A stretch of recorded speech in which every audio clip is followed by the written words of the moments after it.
Hello, everyone. Thank you for coming. Hi.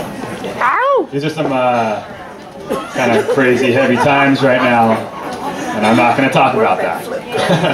I'm going to try and keep it light, at least to start. Something a little more fun. You're welcome to make noise and kind of get rowdy. Much of my friends up here in the back, hey, if you guys even want to come and, I don't know, sit on the stairs, you're welcome to do so. I mean, whatever. Make it happen. All right, this is one of my most favorite guys. His name is Tim Minchin. He's an Australian bloke. He's a comedian. He's a piano player. He writes songs. He's an actor. He writes playwrights. He writes musicals. I don't know what he doesn't do. This guy is absolutely brilliant.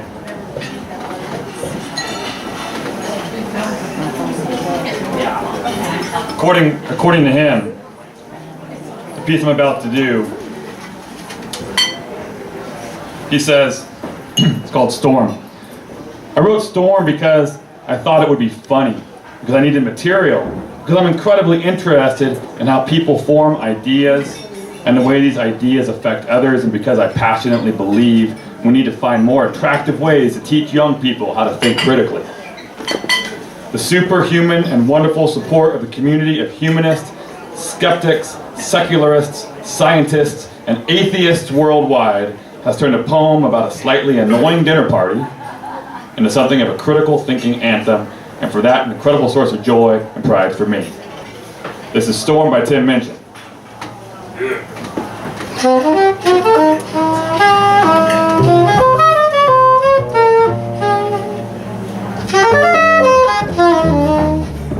In a North London top floor flat, all white walls, white carpet, white cat, rice paper partitions, modern art and ambitions. The host, a physician, bright bloke, owns his own practice, his girlfriend's an actress. They're good mates from home and they're always good fun, so to dinner we've come.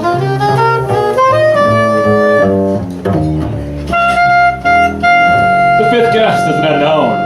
They've just thrown us together as a favor because she's just arrived from Australia and she's new to North London, or she's the sister of someone, or has some connection. As we make introductions, I'm struck by her beauty. She's irrefutably fair with dark eyes and dark hair. But as she sits, I admit, I'm a little bit wary as I notice the tip of the wing of a fairy tattooed in that popular area, just above the derriere. When she says, I'm Sagittarian, I admit, pigeonhole forms. And it's immediately filled with pigeon when she says her name is Storm.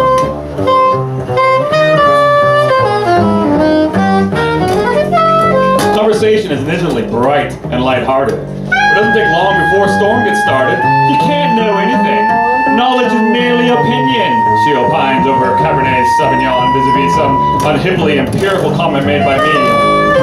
Not a good start, I think. We're only on pre-dinner drinks. And across the room, my wife, eyes wide intently begs me, be nice. A matrimonial warning, not worth ignoring. So I resist the urge to ask Storm whether knowledge is so loose weave a morning, whether deciding to leave her apartment by the front door or the window on her second floor.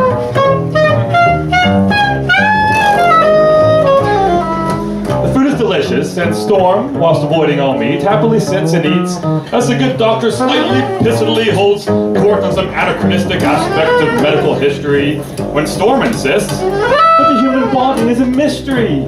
Science just falls in a hole when it tries to explain the nature of the soul. My hostess throws me a glass. She, like my wife, knows a chance I may be on one of my rare but fun rants. But I shan't. My lips are sealed. I just want to enjoy the meal. And although Storm is beginning to get my goat, I have no intentions of rocking the boat. Although it's becoming a bit of a wrestle, because like her meteorological namesake, Storm has no such concerns for our vessel. Pharmaceutical companies are the enemy. They promote drug dependency at the cost of the natural remedies that are all our body needs. They're immoral and promote greed. Why take drugs when herbs can solve it? Why use chemicals when homeopathic solvents can resolve it? I think it's time we return to live with natural medical alternatives. Try as I like, a small crack appears in my diplomacy dike. By definition, I began, alternative medicine, I continue, has either been proved not to work or not been proven to work. You know what they call alternative medicine that has been proved to work? Medicine! So you don't believe in any natural remedies? On the contrary, Storm, actually, before I came to tea, I took a natural remedy derived from the bark of a willow tree, a painkiller that's nearly side effect free. It's got a funny name, darling. What was it again? Aspirin. Oh yes, aspirin, which I paid about $1 for at the local drugstore. We debate, briefly debates, as our host collects plates. But when they return with dessert, Storm pertly as sorts. Shakespeare said it first. There are more things than heaven and earth that exist in your philosophy. Science is just how we're trained to view reality. It doesn't explain love or spirituality. How does science explain psychics, auras, the afterlife, the power of prayer? I'm becoming aware that I'm beginning to stare. I'm like a rabbit, trapped in the blinding headlights of vacuous crap. Maybe it's the Hamlet she just misquoted, or the 5th glass of wine I just quaffed. But my diplomacy died groaned, and the arsehole held back by its stones can be held back no more. Look, Storm, sorry, I don't mean to bore you, but there's no such thing as an aura. Reading auras is like reading minds, or tea leaves, or star signs, or meridian lines. If people aren't applying a skill, they're either lying or mentally ill. Same goes for those who claim to hear God's demands, or spiritual healers with magic hands. By the way, why do you think it's okay that people pretend to talk to the dead? I think that's totally fucked in the head. Lying to some crying woman whose child has just died and saying, you're in touch with the other side. Isn't that totally fundamentally sick? Do we actually need to clarify there's no such thing as a psychic? I mean, what are we, fucking two?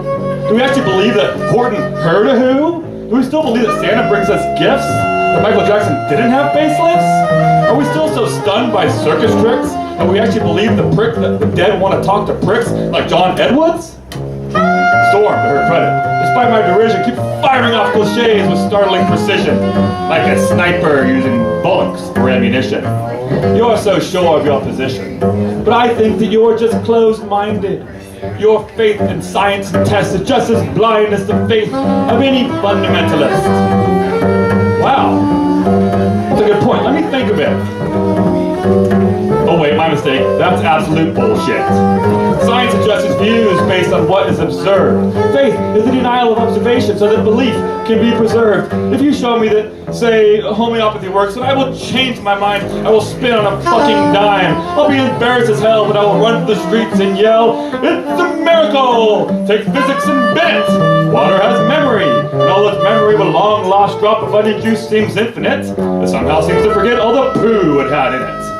You show me that it works, and how it works, and when I recover from the shock, I will grab a compass and carve fancy that on the side of my cock.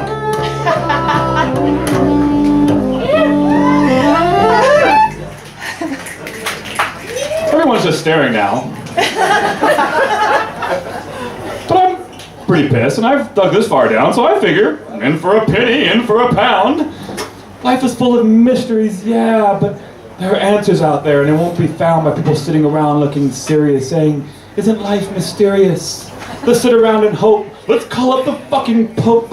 Let's go watch Oprah interview Deepak Chopra. If you must watch telly, you should watch Scooby-Doo. That show is so cool! Because every time there was a ghost in a school, or a church with a ghoul, they looked beneath the mask, and what did they find? Ah! It's the fucking janitor, or the guy who ran the water slide. Because throughout history, every mystery has turned out to be not magic. Does the idea that it might be knowledge frighten you? Does the idea that one afternoon on Wiki-fucking-pedia might enlighten you frighten you? Does the notion that there is no supernatural so blow your hippie noodle that you'd rather stand in the fog of your inability to Google? Isn't this enough?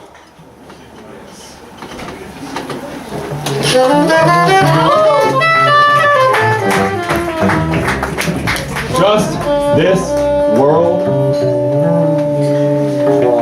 just this beautiful, complex, wonderfully unfathomable natural world. How does it so fail to hold our intention that we have to diminish it with the invention of cheap, man-made myths and monsters? If you're so into your Shakespeare, lend me your ear. To gild refined gold, to paint the lily, to throw perfume on the violet is just fucking silly, or something like that. Or what about Sachmo? I see trees of green, red roses too. And fine, if you wish to glorify Krishna and Vishnu in some post-colonial condescending labeled and bottle kind of way, then whatever, that's okay. But here's what gives me a hard on. I am a tiny, insignificant, ignorant bit of carbon. I have one life and it is short and unimportant. But thanks to recent scientific advances, I get to live twice as long as my great uncles and ancestors. Twice as long to live this life of mine. Twice as long to love this wife of mine. Twice as many years of friends and wine, sharing curries, and getting shitty looking at good-looking hippies with fairies on their spines and butterflies on their titties.